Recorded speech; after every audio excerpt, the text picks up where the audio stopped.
ప్రజా పాలనకు వచ్చిన అప్లికేషన్ల కోసమని కేబినెట్ సబ్ కమిటీని కూడా ఈ రోజు ప్రకటించుకోవడం జరిగింది. ఈ కేబినెట్ సబ్ కమిటీకి చైర్మన్ గా ఉప ముఖ్యమంత్రి గారు బట్టి విక్రమార్క గారు ఉంటారు.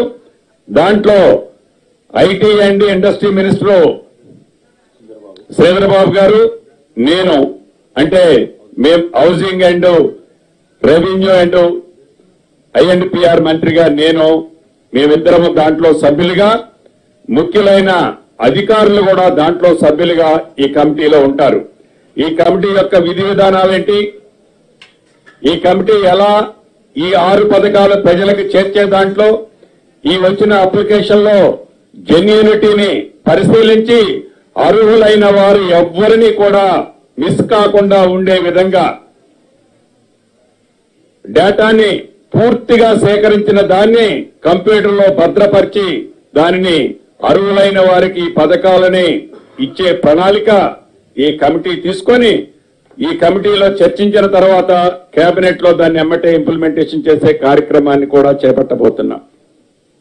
ఇంతేకాదు, ఏదైతే ఈ రాష్ట్ర ప్రభుత్వం మొదటి నుంచి ఏర్పడిన దగ్గర నుంచి చెప్తుందో మాటలతోనే కాకుండా చేతలతో ఈ కార్యక్రమాలకి తెలంగాణ ప్రజలకు అందించాలని చూస్తుందో అందించే దాంట్లో కూడా చెప్పిన ఏ ఒక్క మాటకి కూడా ఈ ప్రభుత్వం బ్యాక్ వెళ్లే పరిస్థితి ఎప్పటికీ ఉండదు.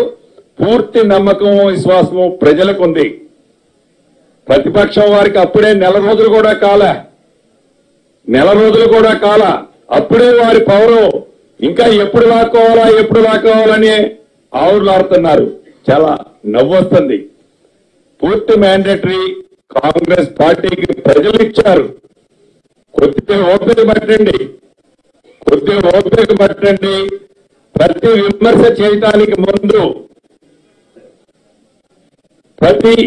మీ ప్రభుత్వంలో గతంలో మీ ప్రభుత్వంలో ఏవైతే తప్పిదాలు జరిగినాయో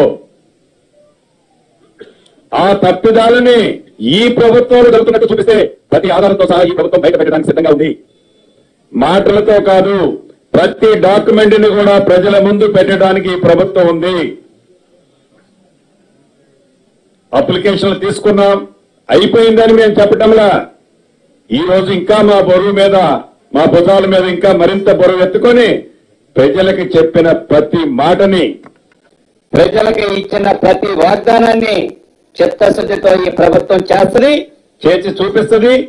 మేమన్నా 100 రోజుల దాకా ఆగాలి అని ప్రతిపక్ష సభ్యుల్ని కూడా కోరుతూ, ముఖ్యంగా నా మీడియా మిత్రులు కూడా ఎవరో ఏదో మాట్లాడితే మీరు ఎమ్మటే ప్రశ్నించాల్సిన అవసరం ఉంది.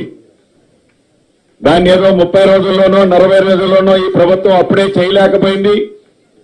చేయలేదు అనేది బ్యానర్ ఐటమ్ గా పెట్టి దాన్ని విపరీతార్థాలకు దారి తీసే విధంగా మీడియా మిత్రులు కూడా ఈ చేస్తున్న ప్రభుత్వానికి చిత్తశుద్ధితో ప్రజలకు అందించాలి, ఈ సంక్షేమ కార్యక్రమాలు అనుకుంటున్న ఈ ప్రభుత్వానికి మీ సహాయ సహకారాలు కూడా మనస్ఫూర్తిగా కావాలని కూడా మనస్ఫూర్తిగా మీ అందరినీ కోరుకుంటూ, తెలంగాణ ప్రజలతో పాటుగా నా మీడియా మిత్రులకు కూడా అడ్వాన్స్ గా సంక్రాంతి శుభాకాంక్షలు తెలుపుకుంటూ సెలవు తీసుకుంటున్నాను.